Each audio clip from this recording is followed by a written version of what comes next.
so you want to pick the best investment property in Toronto. Well, if we're comparing the same type of property, for example, a multiplex, not a condo, then returns will vary pretty much based on your rents and appreciation, and a lot of this does depend on where your property is within Toronto. Now, predicting appreciation can be tricky. One big sale in a month can throw off the data for that month, and timing is also super important. For example, if we look at the growth period between 2014 to 2024 versus 2019 to 2024, the results can show a completely different answer. So it does depend a lot on when you buy and when you sell too. Plus, just because a property did well in the past doesn't mean it will do well in the future. And another thing to keep in mind is that TREB areas are still just way too broad, so it does make it tough to dive into the nitty-gritty details about each specific neighborhood. So a safer bet for choosing where to invest in is to focus on rental income, which is a more predictable and stable source of return on a monthly basis. Now, rents do vary across Toronto and are linked to property values. Usually, higher rents mean higher property values, so you can't just look at rental income alone. Instead, we like to compare rents to the price to get a more complete picture.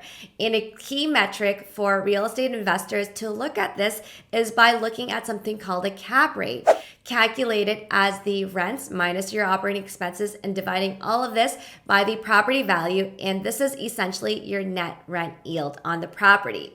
The good thing is that all of this data is available for you from TREB, but we also did the hard work to crunch the cap rates for 3-unit detached multiplexes across various neighborhoods in Toronto for Q1 of 2024, and then rank them from best to worst here on this chart. Now, keep in mind that these are rough estimates still, and cap rates will change over time too. Typically, cap rates are higher when interest rates are higher, and if interest rates do come down, which is pretty likely coming soon, cap rates will come down too.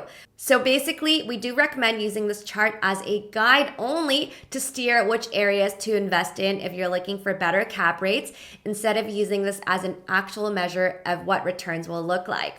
Now, since I have this chart here, I do want to point out a couple more things. Firstly, you will notice that rents in Toronto don't change as much as property values, which do swing a lot more. So when you're investing in a lower price neighborhood in Toronto, chances are you will get better cap rates in general.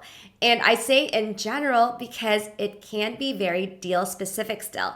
For example, your cap rates will improve if you have more density on a specific lot, like having a deeper footprint or a taller house.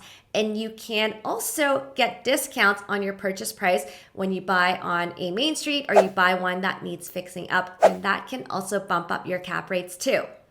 And then appreciation still also matters, which is why we invest in Toronto, because Toronto's long-term appreciation has proven to be very strong.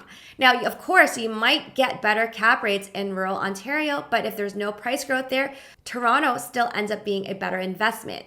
So this idea does apply to different neighborhoods within Toronto as well, but it does get more subjective here, and each person can have a different take on this, which is why we don't focus as much on this.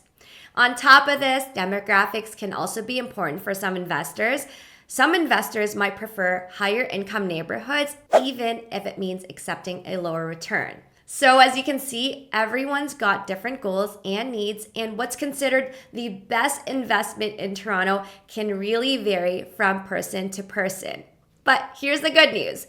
If you are on the lookout for a Toronto real estate sales brokerage that can help you crunch the numbers and make decisions based on solid facts, well, you found us. We're a Toronto real estate sales brokerage that specializes in buying and selling freehold investment properties in Toronto. So whether you're eyeing a ready-to-rent out multiplex in Toronto, or you need a coach to help you turn a single-family home in Toronto into a multiplex, we can help. We start by getting to know your situation, teach you the basics, and then eventually guide you to buy the best Toronto real estate investment for your goals. And if you are ready to dive into real estate investing, just head over to this link here, and let's make it all happen.